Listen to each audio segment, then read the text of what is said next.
Hello, SPN family. I'm Steph with Creation, and welcome to this final day of this mega super celebration of virtual experiences featuring the cast of Supernatural. This has really been an amazing ride, and thank you guys so much for being part of this incredible SPN family. Just a reminder that the top 5 tippers win a 10-minute group video meet and greet with Jared right after this panel, so make sure your top supporter information is updated with your current email address. To find that, under the Stage It screen, you'll see where it says Top Supporter Rewards. Scroll to the link that says Complete Your Top Supporter Information. If you'd like to tip, click the green tip button on the bottom left-hand corner of your Stage It screen. Okay, rounding up our super celebration is someone who is truly beloved and inspiring and has rocked our screens with his portrayal of Sam Winchester. Please welcome the one, the only, Jared Padalecki. Hi guys, I wish I could see you all.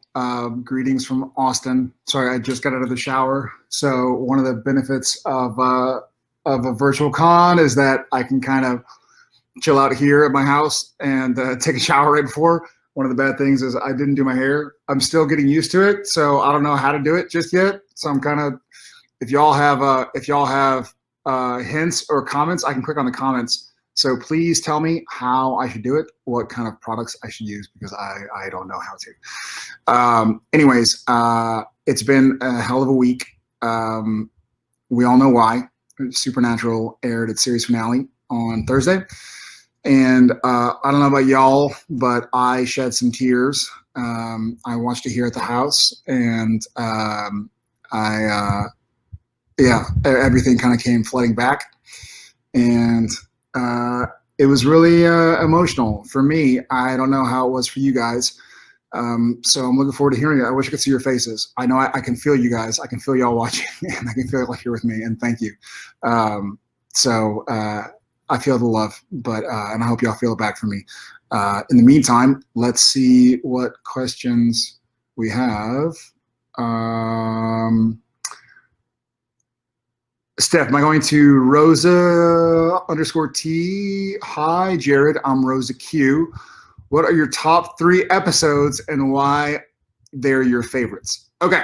All right. Well, that's a doozy to start with.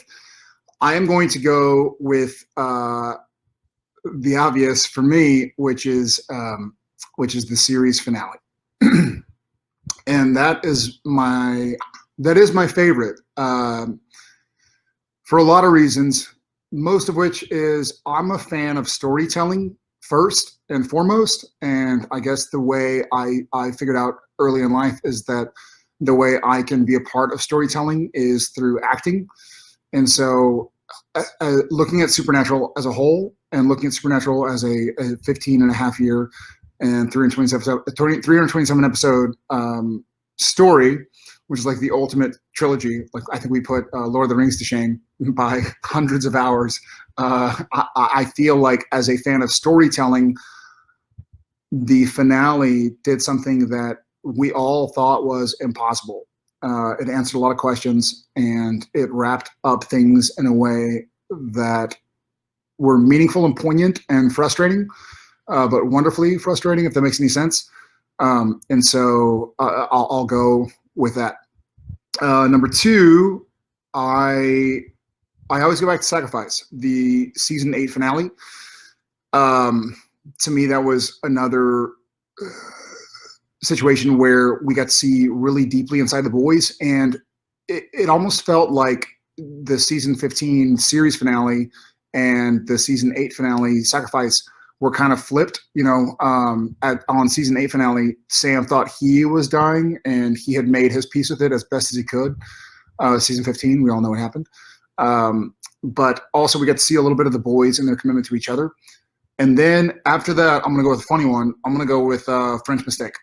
You know, having everybody come back and just making fun of ourselves, it really stands out in my mind as an hour of television that I don't know if any other TV show could do. So those will be my 3. All right. Auxane, Auxane.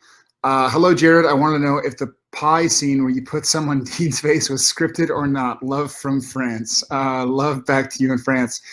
It was scripted, and I got to do it a few times, which is pretty cool. And then I don't know if any of you saw this, but when they cut to Sam and he throws the pie in Dean's face, and then there's a passerby at the pie festival in the background who kind of looks and is shocked. That is the one and only legend Bob Singer. So that was a little bit of like a Alfred Hitchcock from Bob. So we had a lot of Easter eggs in the finale for you guys, and that was one of them. I'm sure some of y'all noticed, but the passerby in the background who kind of goes like, oh, "That dude just pot another dude." It was the director and longtime executive producer Bob Singer. So that was scripted, but it didn't make it any less fun. You would figure that after 6 months of quarantine, I would have I'd have a better. I gotta do something about this hair. I have a better Zoom setup, but all right, I'll do something before the photo ops. Aline Luz. Hi, Jared. My name is Aline. I'm from Rio, Brazil. How were the first days on the set of Walker?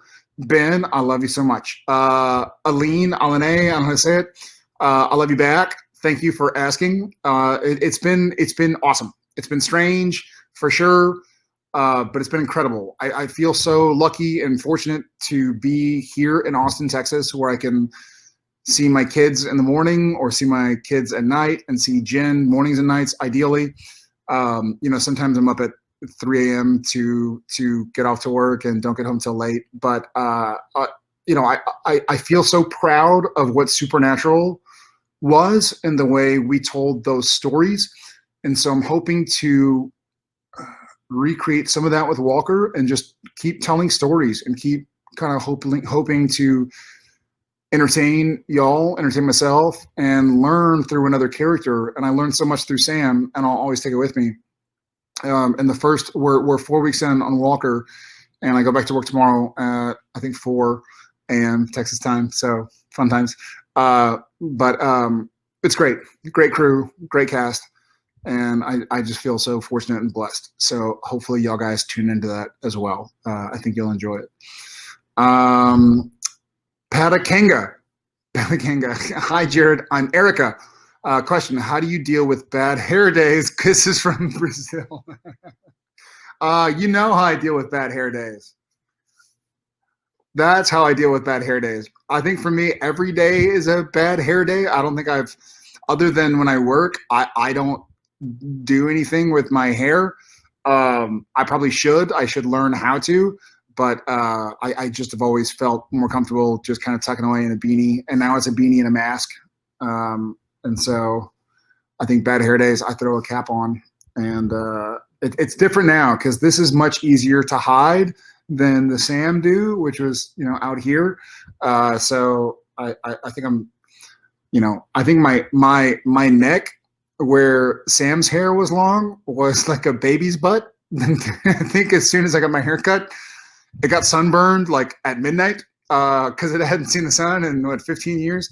And so I these days it's pretty easy. I just throw on a baseball cap or a beanie and kind of get on. Hello, back to Rio. Okay, Eduarda Aguiar. Hi, Jared. Do you think that if there was a crossover between Supernatural and Walker, Sam and Cordell would be friends? I love you so much. That's a great question. I've never been asked that question. I've never thought about that question. And the answer is absolutely. I think one of the things that Cordell Walker has in common with Sam Winchester is that Cordell and Sam are both just trying to do their best in a weird world to make the world a better place and to hopefully ease other people's pain, even though it's difficult and even though there's no perfect answer. I think one of the things that Sam and Dean dealt with was that there's not a perfect answer. There's no perfect solution where everything is just happy and rainbows and lollipops. And Cordell Walker finds himself in a lot of the same situations where there's no obvious answer. And because of that, I do think Sam and Cordell Walker would definitely understand that they're kindred spirits. And plus they're both tall. I mean, Sam has longer hair, but Cordell would, I think they find a lot in common. Thank you, Eduarda. Judith Novotnik. Dear Jared, what is your favorite Harry Potter book and movie and spell? Much love from Hungary. Oh, man. Okay. All right. For all you other Harry Potter nerds, my favorite book, God, I read the books. So I hadn't seen the movies until quarantine. I had read all the books before they, I think before they, well, maybe one of the movies came out. But I remember reading the Deathly Hallows Part 2 in Vancouver. And I think I was working at like 7 a.m. and I had just gotten the book. And so I was reading it at like 2 a.m. and I was like, I'll put it down. And then I kept reading it, kept reading it. Long story short, I didn't sleep before set. I had to finish the book. So I do have to say, much like the earlier question about what my favorite episode was, or my favorite 3 episodes, I do feel like Deathly Hallows, I guess part 2 for the movie, but Deathly Hallows was my favorite book. I love storytelling, and the way Deathly Hallows wrapped up that story uh, uh, was just really impressive. You know, it makes you sad, and you're like, well, they're all supposed to live still, and they're all supposed to, you know, go play and this and that. But as far as storytelling goes, and what we can learn from it, I feel like that book number 7 was my favorite. So I guess I would say that movie as well. I guess it would be movie number 8, but book number 7. And my favorite spell, Expecto Patronum. I love I love the idea. I think what Sam and Dean had for so long was they were almost each other's Patronus. You know, when Sam was in trouble, Dean was there, and when Dean was in trouble, Sam was there. Even if when Dean was in trouble, Sam was just there to tell him it's okay. You know, and yeah, you can go. So I do feel like the idea that you have somebody or something that supports you and knows what you need, even if what you need isn't what they want, is pretty powerful to me. So let's bring out those Patronuses. Patronus. I don't know what's the plural of Patronus. Thank you for the question, Jordana Maria. Question: what was the craziest and funniest moment you had behind the scenes of SPN all these years? Craziest and funniest moment you had behind the scenes.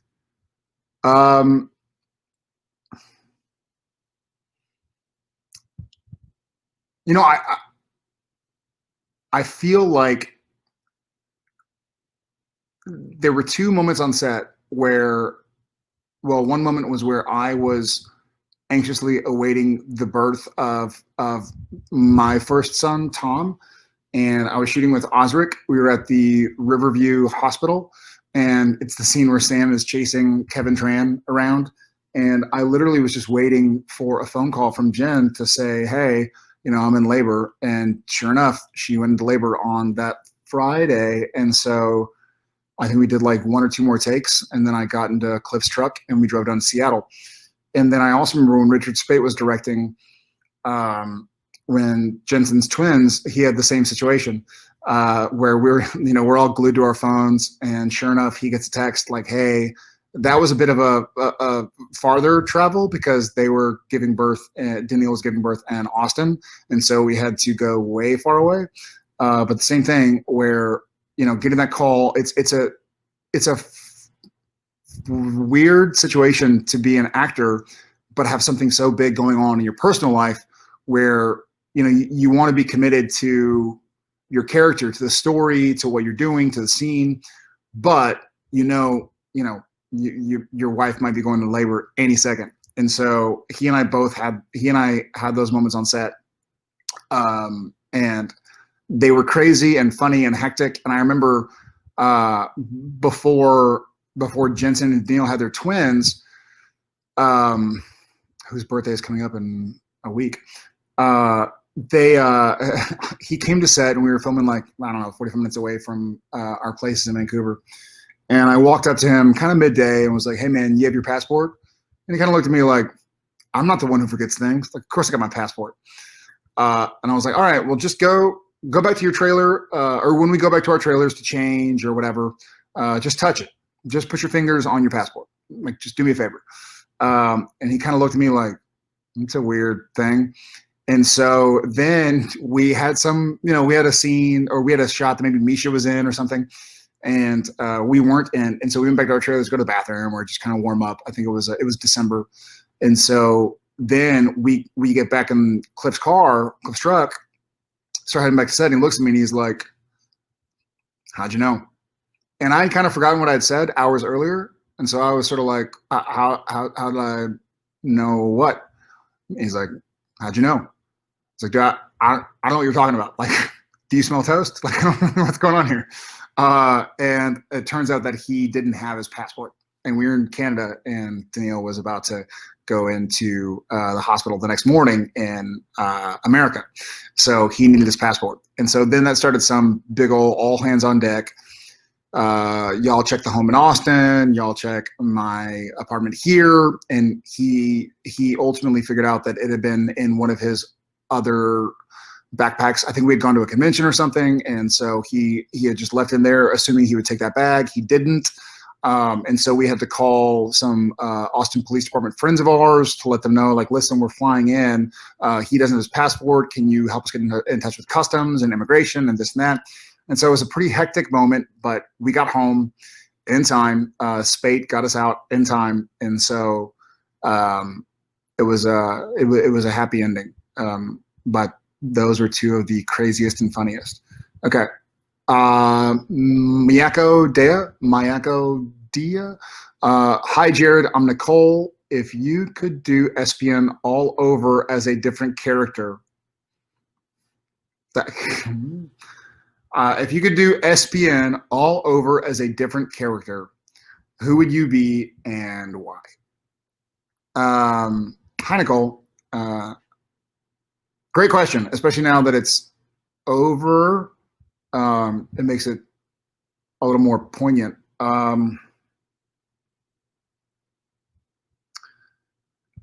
This is a two-part answer. Here I am, it's Sunday, and so Thursday night, Friday night, I'm 3 nights away from saying bye to Sam and Dean. And part of me, the biggest part of me, is thinking that I have to be Sam,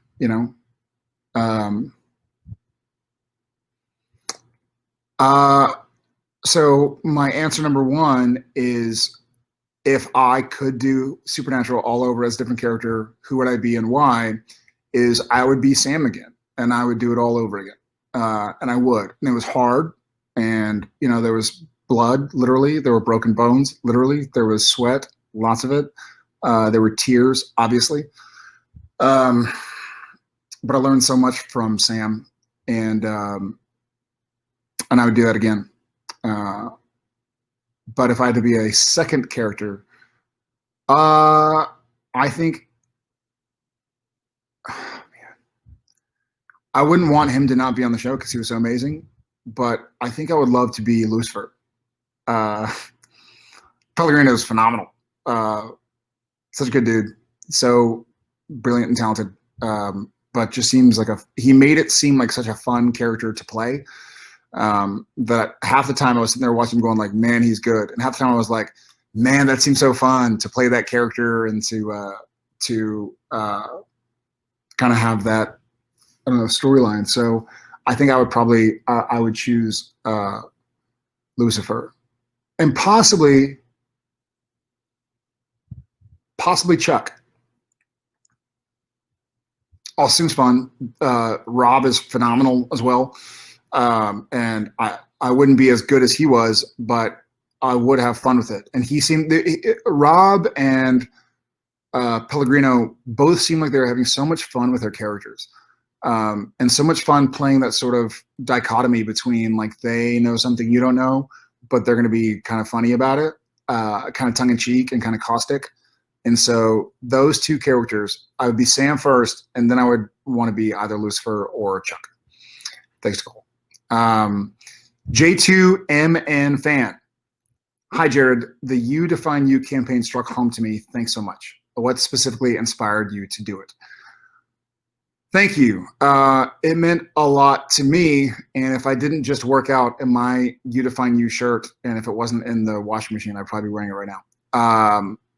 You know, the end of Supernatural was really difficult. It's still difficult. And I've watched some of the reaction videos, and I'm like crying watching people. I feel like there should be now the episode of Supernatural, the reaction videos, and then our reaction to the reaction videos.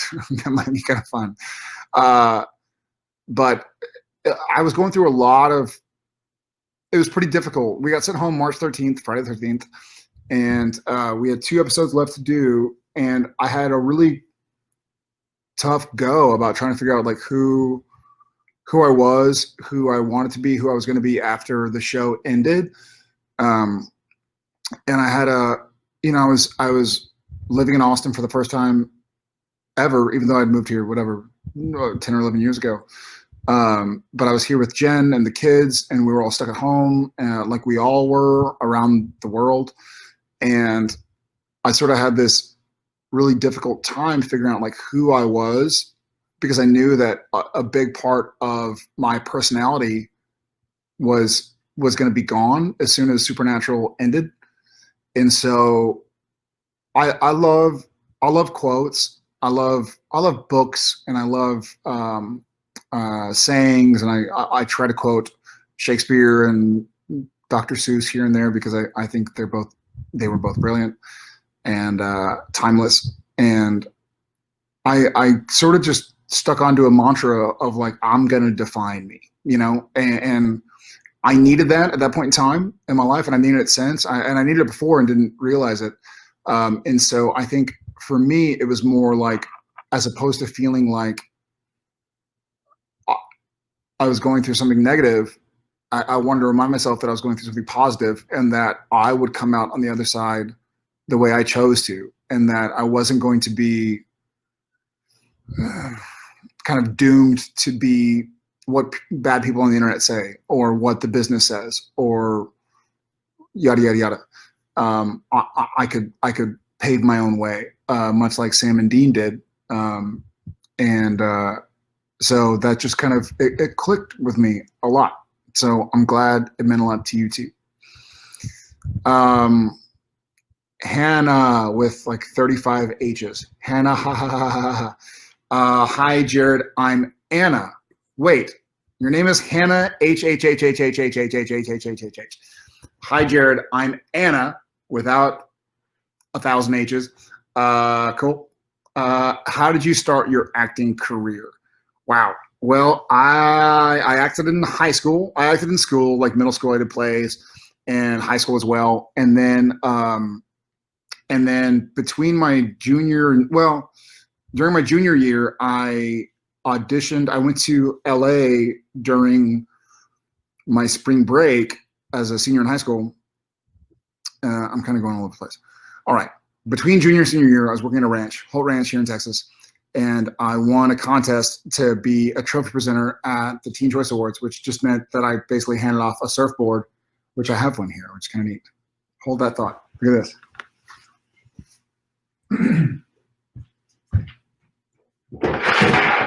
So,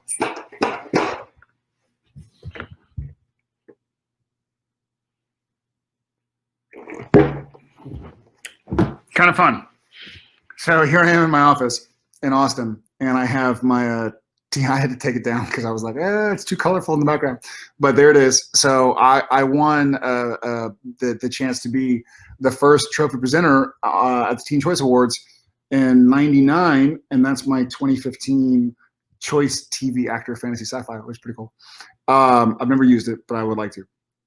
Anyways, so I met an agent out there, and then auditioned over tape. Like my mom would film me sitting on the couch, and I'd be reading through scripts. And then I got a pilot, and I used that money. I was supposed to go to UT and be an engineer, and kind of like engineer pre-med, like my brother. And I got Gilmore Girls. And so I stayed out there, and Gilmore Girls is supposed to be a few episodes. And I was thinking like, oh, cool. Like I'll use this money to get a car or to pay my dorm bills or whatever. and then it carried on. But I found my way back to Austin, so I'm pretty happy about that. Alice Marchenko, hi Jared, what is always on your Thanksgiving table? What traditions does your family have from Ukraine with love? Hi Alice, hi from Texas, hi to the Ukraine. I'm dying to go to the Ukraine. What is always on your Thanksgiving table? So obviously turkey, as much as possible. Stuffing, pumpkin pie. And then another thing I always do on Thanksgiving, I'm a Dallas Cowboys fan, even though we are not doing so hot this year. We've had some injuries and it's kind of sucked. It's really sucked actually. But it's usually, here's something kind of funny. So we would always do Thanksgiving dinner or Thanksgiving meal midday. Like we would eat Thanksgiving, our big Thanksgiving dinner, meal, whatever you call it. Our Thanksgiving table would be like around noon.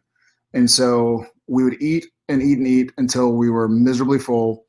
And then we would sit on the couch and watch the Cowboy game and take a nap. And then we would wake up and make leftovers with what we had just had a couple hours ago. And we would always make nachos, and not good nachos. Like we would just get tortilla chips and grated cheese and put it in the microwave. And so we'd end up having like turkey nachos later that night. So turkey and nachos is always on my Thanksgiving table. I hope you're well in the Ukraine. That's so Ravina. Hi Jared, I'm Ravina. Hi Ravina, I like what you did there. That's so Ravina, that's so Raven. I like it. See what you did. Pretty good. Sending lots of love from Chicago. I wish we could have gone to Chicago. I miss Chicago. I love Chicago. Hi, Ravina from Chicago. How would Sam Winchester spend his time in quarantine? So I think we saw how Sam Winchester would spend his time in quarantine. Sam had that giant library there at the Middle Letters, which no longer exists. How would Sam spend his time in quarantine? He would do a lot of reading. He would plow through all of those books there in the Middle Letters library, and probably walk around the. I think he would maybe have like a little pedometer watch that tracks your steps, and probably make sure that he got like 20 or 30,000 steps every day. But he would sit there and he'd be fine. Sam was an introvert and enjoyed his alone time. And so I think he would be doing a lot of what we saw there in that final episode. He would do some laundry, he would take a shower, he would do some reading, and I think he'd enjoy it. Okay. Nikki_MB. Hi, Jared. Lots of love from Nicole in Puerto Rico. Hi, Nicole in Puerto Rico. Which country would Sam and Dean like to visit on vacation? Puerto Rico for sure. I think one of my regrets. I think one of my regrets is that Sam and Dean never got to go to their beach vacation they wanted to so badly. And so I think that Sam and Dean, if they could have found a demon or something in Puerto Rico, then they'd have been there like that. I'm not sure if the car could have gotten there, but maybe they'd find a way to drive. They'd find some floaties or something for the Impala to to cross the ocean. So thank you, Nicole. Kalista is less than 3. I don't know. I know it's not called is less than, but hi, Jared. Thank you so much for the beautiful finale. Were any lines added or ad-libbed by you two?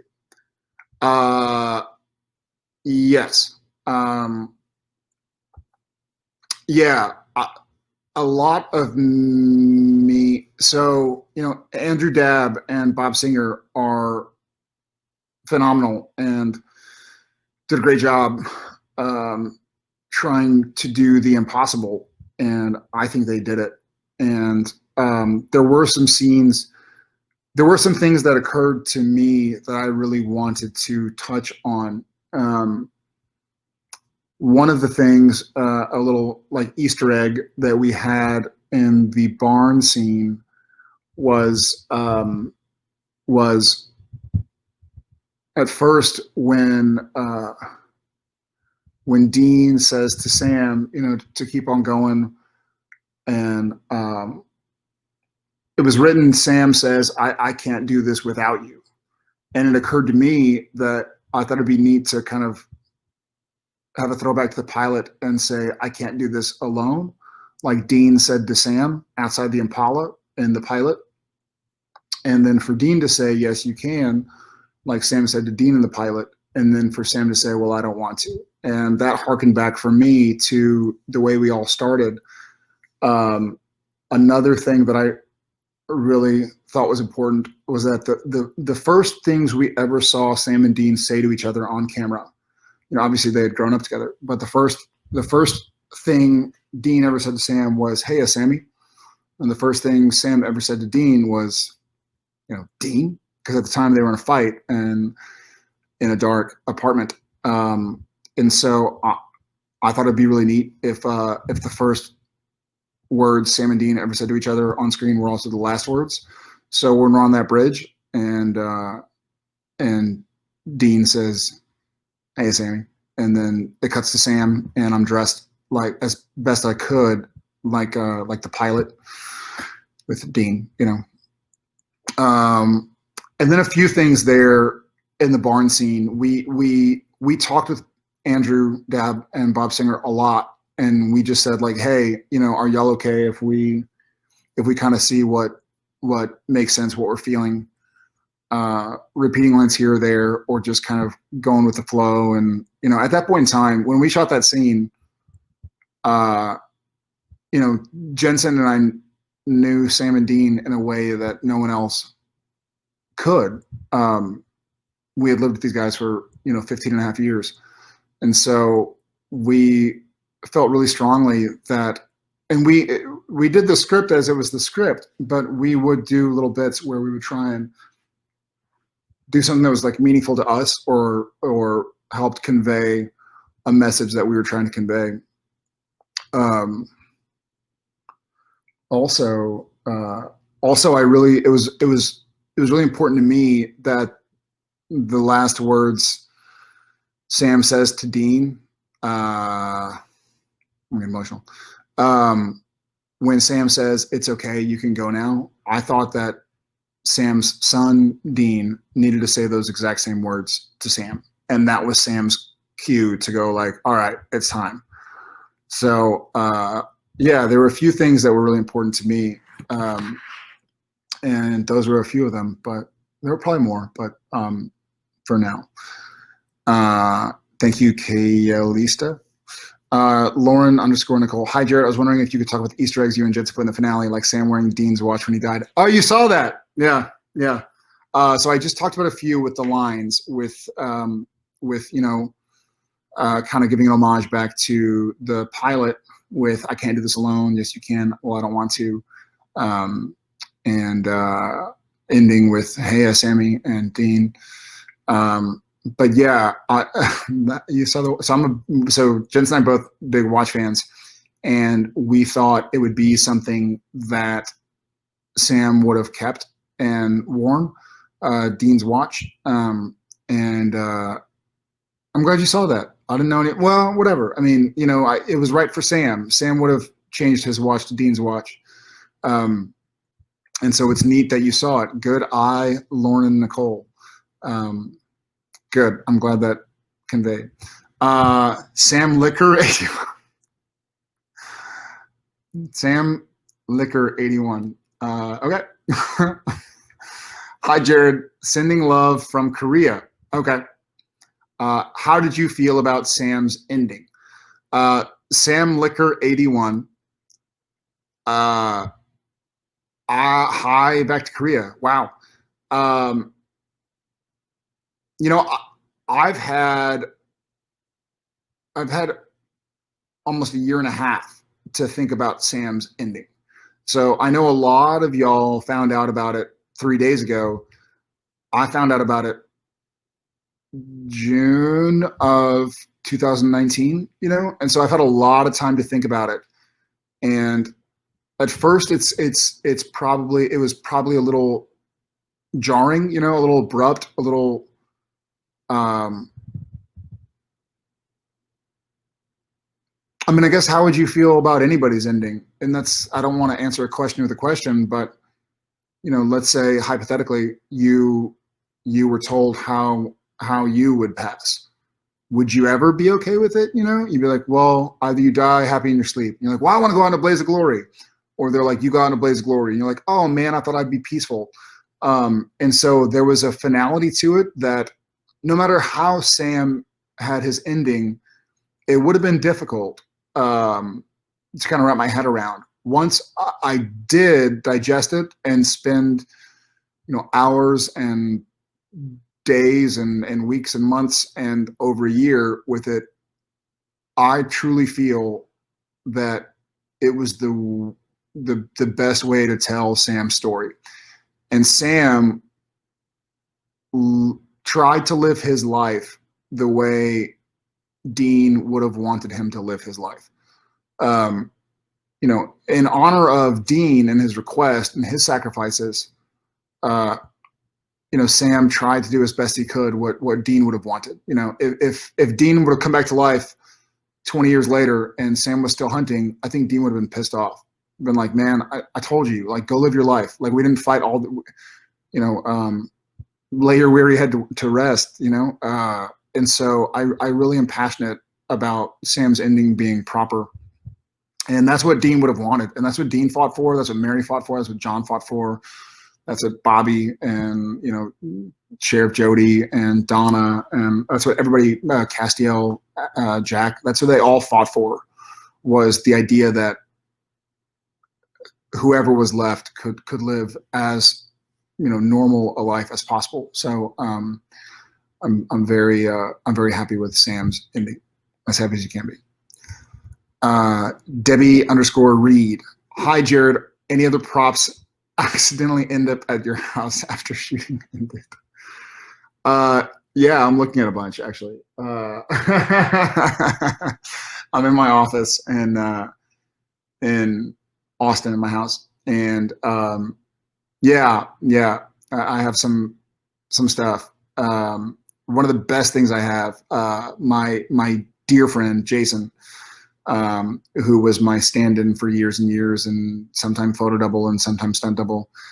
He did this for Jensen and for me. And the very last thing, after Bob called cut on the last scene there on the bridge, Jason had, unbeknownst to us, that morning he had gone to the store, or whenever he went, he got 2 picture frames, and we didn't realize it. We were distracted. You know, we were shooting the last scene and we were sort of like emotional and trying to keep it together. And Jason got 2 copies of the last call sheet. So our final day of filming, our call sheet, you know, here's when you're due at set, and here's hair, makeup, and wardrobe, and here's our location. And then he had taken our tape marks, and I was always red. So my tape, my T's that I had to hit, my mark, were always red, and Jensen was always blue. And Jason, when we didn't know, had gone and taken them up and put a red tape mark on a call sheet and framed it and given it to me. And he had taken a blue sheet, Jensen's blue tape mark, and put it on a call sheet and framed it and given it to him. And so that's really meaningful and powerful to me. Yeah, that's one of the many things. I have a few cool things. I can't say on, but yeah, some of the stuff accidentally ended up here, including Paula sitting in the Bia_Daminelli. Hi, Jared. How different is it to be an actor and a producer at the same time? I'm so excited for Walker. Thank you, Bia. I'm super excited, and I know y'all will love it. It's a really awesome show. It is different. It's really interesting. You know, Jensen and I, we weren't called producers on Supernatural, but we certainly, by the end there, by the last 5 or 6 seasons, we had such an understanding of the show and of the way things work that we were able to be, you know, pseudo producers, though not in title, but a rose by any other name would smell as sweet. We did a lot of what Jensen and I did for several years because we didn't really have a creative producer on set after Kim Manners died. We had producers there, but we didn't have full-time producers, creative producers there in Vancouver on set day and night. And so we naturally kind of took on that moniker, I suppose, to some degree. So it's really different, but it's fun because it's amazing. But one of the great parts about it is that you really get to, I think I've done 400 episodes of television, and I've bled and I've sweat and I've cried on set for 20 plus years, and I've learned a lot of lessons, some by accident, some on purpose, a lot of them the hard way. And so I feel like I'm able to, as a producer, help guide the story and guide the pace of production the way I know would be best for the show. And so it's really exciting, and I can't wait to show it to you guys. We were hoping it would already be airing, but then we had this whole pandemic and stuff, so we'll get around to it. Andy Moon, hey Jared, Andy from Greece here. Any acting advice you want to give? I'm studying acting and would love to hear it. Andy, hi from Texas. Hi to Greece. I would love to be in Greece right now. Acting advice. I think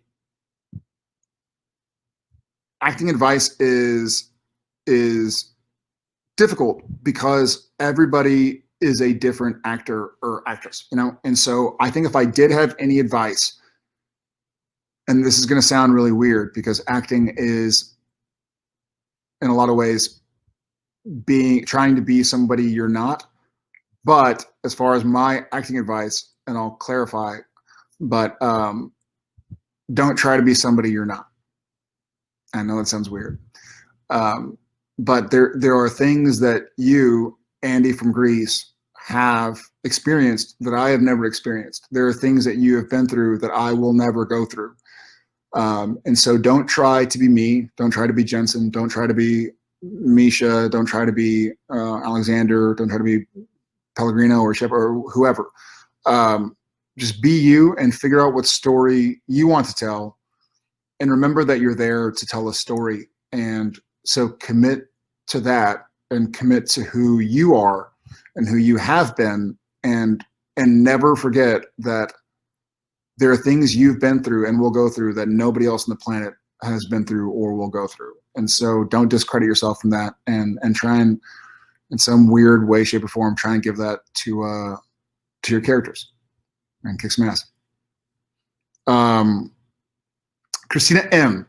Hi, Jared. What is your favorite song that reminds you of Sam? Well, I guess right now it's pretty obvious to me, Christina M. Carry On Wayward Son by Kansas, especially having just watched the finale and having watched some of the reaction videos to the finale. It's such a powerful song, and I think I've enjoyed the song long before I was on Supernatural. I was a fan of the band and a fan of the song.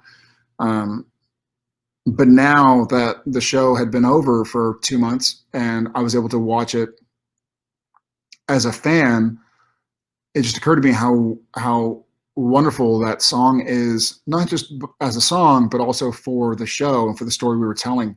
And the other day on the way home from work, Cliff and I were in the truck driving home, and here in Austin, and we put it on and just listening to the lyrics. I'm like, man, it has such a deeper meaning now that we know what we know, and now that the show is over, to look back and to really listen again and listen as a fan.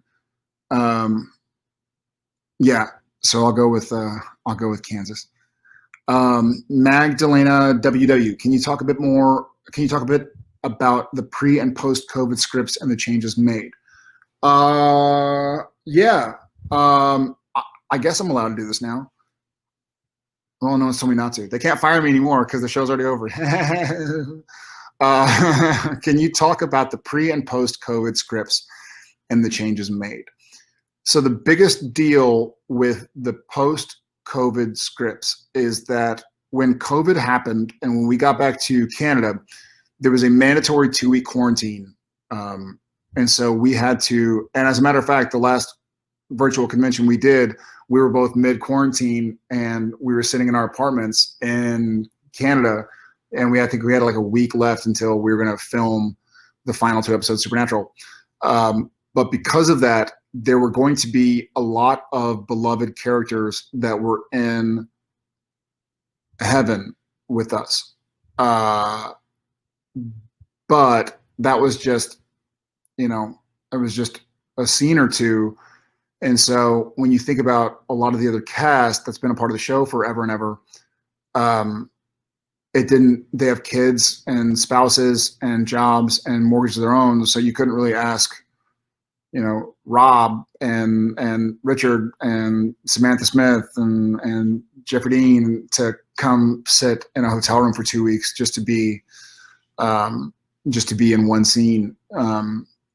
And so that was the biggest change that I know of. I don't imagine I'll get in trouble for that. Whatever, it's too late anyways. I already said it. So neener. But yeah, those are the biggest changes, is that the heaven that Dean deserved was filled with a lot of people from Dean's past. As it worked out, it kind of worked out like a happy accident, because the show, again, talking about storytelling in general, the show started out Sam and Dean. That was the show. That was the pilot. That was the first couple of seasons.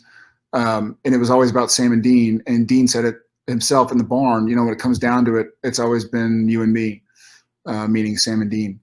And for it to end like that full circle was pretty magical storytelling. So maybe it ended up the way it should be. And maybe we get all of us together for the reboot. Stacy Klobnik. Hi, Jared. Thank you for everything. What is the one thing you will miss the most? Good luck with Walker. Thank you. The one thing I will miss the most. God, there are a lot of things I'm going to miss deeply. I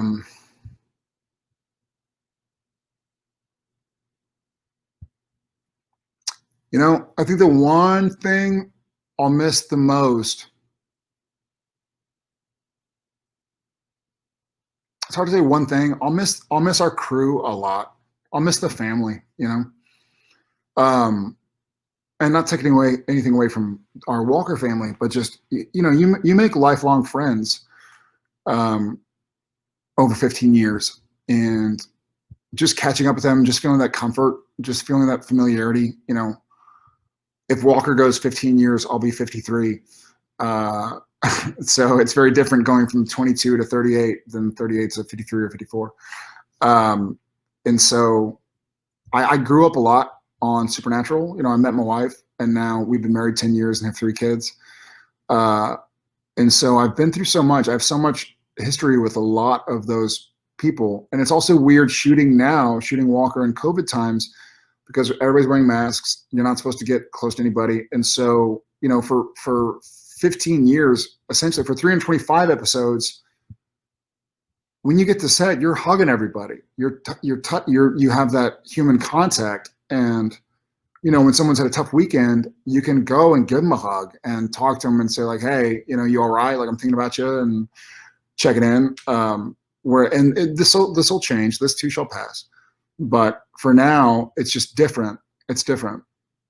So I'll miss you guys. I hope we'll do this again in person and see you guys. I miss human contact, and I miss the ESPN family, both behind the cameras in Vancouver and behind the scenes in Chicago or Vancouver or New York or Toronto or Jacksonville or Tennessee, wherever. Okay. Oxane, hello, Jared. How did you prepare to shoot Dean's death? It must have been very hard and emotional. You were brilliant. Love from France. Merci. I'm sure there's a better way to say it. It's not Oxane. I'm sure it's Auchan. Auchan. That wasn't me farting, by the way. This was my chair. How did you prepare to shoot Dean's death? How could you possibly prepare to shoot Dean's death? We shot that scene in September, and I had been reading it. I had known about that since, June or July of 2019, and I've been reading that scene since February, because we were supposed to shoot in March, April. And so I had a lot of time to kind of deal with it. And a lot of what that scene was, even just watching it, that wasn't acting. I knew the lines left, right, and center. I could have done them in my sleep. I might have. I asked Genevieve. I may have been saying them in my sleep. I knew all the dialogue. I knew the blocking. I knew where we were. But it was just most of the time on set was spent like trying not to cry, and the way so that barn scene, it was a huge fight scene. And I know it only lasted 30 seconds on camera, but it was a massive, massive fight scene. We actually shot in that barn for 3 days. We shot it Wednesday, Thursday, Friday, like the first week of September, whatever that Wednesday, Thursday, Friday was. And Bob, Bob's done this for a long, long time, and he was intelligent enough to go like, hey, we're going to shoot all the walking into the barn stuff, all of the fight stuff, and then we're going to dedicate 1 day to once Dean has been impaled. Because if you try and go and do a fight scene for 6 hours and then get into the super emotional stuff, like, good luck. Like, you're going to be, you're going to feel like you're actually dying. And so he let us do it on that Friday, the Friday before we wrapped. It was really difficult to prepare. I just tried to read it over and over again. And I think, and this sounds really weird, but I tried to read it so much that I got bored. Like, I wanted to get bored with it. And that sounds really strange, but it was so emotional to me. Every time I read the scene, I cried. Literally every time I read the scene, I'd be on my treadmill and my kids would come in and be like, Dad, breakfast is ready. I'd be like, and so that was Jared crying, and I didn't want Jared's emotions to get in the way of Sam's journey and of Supernatural's story. And so I tried to just go through it over and over and over again. And it was a difficult scene. It's still difficult to watch. And I've watched, like, this morning, I woke up early because I couldn't sleep. And I was watching a few like reaction videos, and just hearing the scene in the background of the reaction video, I was sort of dusting away tears. Okay, thank you. Chiara Avancini. Hi, did Sam tell his son about all the hunting stuff? Is that why he got the Winchester's tattoo? Or did Sam tell him to get it tattooed? That's a great question. Yeah, Sam told his son. Yeah. Of course he did. He told him about his Uncle Dean. He told him why he was named what he was named. And he also told him the importance of taking care of himself, and not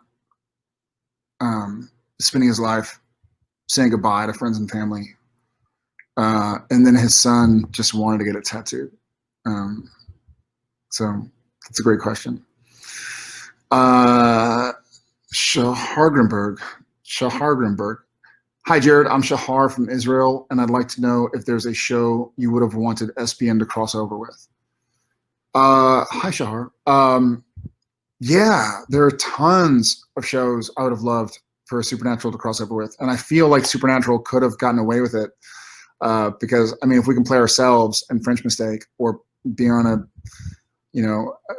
game show or a CSI Miami and changing channels, then we certainly could have gotten away with doing a crossover. Yeah, obviously, I think it would have been kind of a funny moment to cross over with Walking Dead back when Jeff was on it, because that could have made for some good moments of Sam and Dean seeing John, and John not necessarily knowing who these guys are. or why their hair is so long. You know, we talked about doing an arrow with Amel for a little bit. There were tons. Maybe someday, if people are interested, maybe we can do like a reboot, and part of the reboot is kind of a funny crossover of a few shows that have been gone for a while. So those are the ones that come to mind, you know. All right. Skippy with the C, Scippy. Who are the first people Sam would want to see in heaven? Obviously Dean, Bobby, Mom,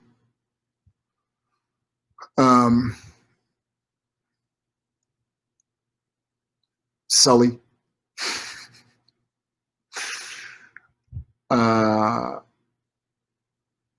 yeah, I think Sam's heaven is mostly Dean, and that was another reason why we when I read the script, I asked our wardrobe department to get me the outfit from the pilot, because for me, I thought that Sam's heaven would have been.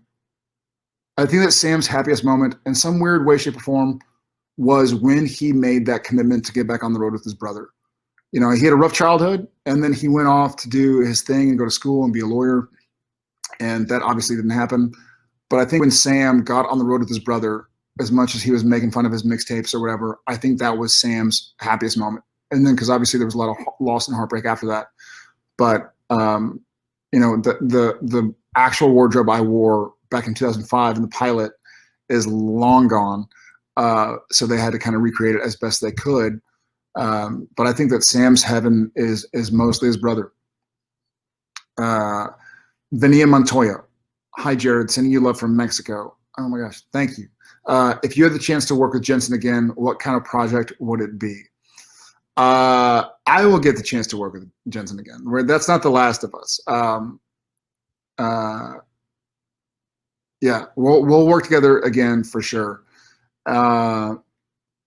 Hopefully sooner than later. You know, I know he's you know, as you all know, he's going up to Toronto to work with Eric again and Phil and do The Boys, a different kind of The Boys, which is kind of funny. And I'm here in Austin, but you know, I think he knows he has a standing invitation to do whatever he wants down on Walker. And I don't know if I can get to Toronto. I'm too busy with Walker, but we'll find something somewhere, and it'll be great. Sam Winchester's hair. Howdy, Jared. The name's Ollie. Hey, Ollie. Which one food typically considered really weird or gross that you genuinely enjoy? Also, you're the coolest. Thanks, brother. Ollie, I hope you don't mind, man. Sam Winchester's hair is now a little bit shorter, so I hope that's cool with you, man. What's one food typically considered really weird or gross that you genuinely enjoy? Man, I kind of like I'll do the opposite. So I kind of eat everything. I eat all sorts of food, and a lot of it. And maybe I'll do it this way. I don't like olives. I love olive oil, but I don't like olives. Like if there's olive on a pizza, I'm like, nah, like get this out of my face. I don't really love chocolate. I have a huge sweet tooth, but for some reason I just never got into chocolate. And not that I hate chocolate. I'll eat a piece of chocolate, but I don't think I've ever bought chocolate. I don't like black licorice, like the cassis flavor or whatever. What's something I enjoy? God, I mean, I eat all sorts of stuff. Like I'll eat all that weird stuff. Like I think we went to Sao Paulo and went to Chascaria, and I think I had like sweetbreads and liver, and I'm sure we had all sorts of stuff. I didn't speak the language, Portuguese, so I don't know exactly what I was eating, but I was enjoying it. But I'll try everything once, man. I love spicy food. I want to be on hot ones. I've said that for years. So yeah, I'll eat whatever kind of hot food you get. Thanks, Ali. Last question. Okay, Betsabe, BETSABE _ Winchester. Hola, Jared. I'm Betsabe. That's an awesome name. I don't know how to say it. I'm sorry. Betsabe. Do you have any advice for people with anxiety? You have helped me through a lot. Thank you and love you. Well, thank you and love you back. Yeah, I guess I do have advice. Well, I don't know if it's advice, but one of the things that's worked for me is just accepting that it's not going anywhere. You know, I think if you have anxiety and you're trying to get rid of it, you'll probably frustrate yourself, as opposed to just saying, like, I read some quote, I think it was Eddie Vedder, the lead singer of Pearl Jam, who I love, was saying that he kind of sees his demons as somebody who's riding in a car with him. Like, they're not going anywhere. You're not going to get rid of it. And that's okay. But just learn that it's going to be there, and learn how to live with it, just in case you never live without it. But you got this. I know you do. So take care of yourself. Right. Love you. Okay. All right, guys. I wish I could see y'all's faces, not just y'all seeing mine. But I'm really grateful for you guys. I hope y'all enjoyed the last couple episodes of Supernatural, and I hope to see you soon. Okay. Bye, guys.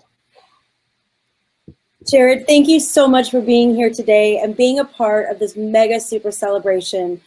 We can't wait to see you again in person, but until then, we're going to be watching you on Walker, which is premiering Thursday, January 21st on the CW. Okay, guys, tipping is now done, and we're going to bring you the results in just a few moments. But first, make sure you're signed up on our email list through our website, creationent.com, and follow us on social media at creationent on Facebook, Twitter, and Instagram.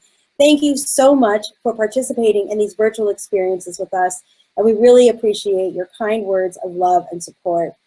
We really hope to be back with you guys in person soon at the conventions. Okay, the top 5 winners are RX McGregor, Avanti Gasundar, Abbey Road, Fine Line Is, and Sierra Papa Nove. So you guys are our 5 winners of the group meet and greet. So check your emails, but just in case we have an issue sending you the link, hang out in this chat so we can still get a hold of you. All right, you guys, on behalf of Creation Entertainment, thank you so much.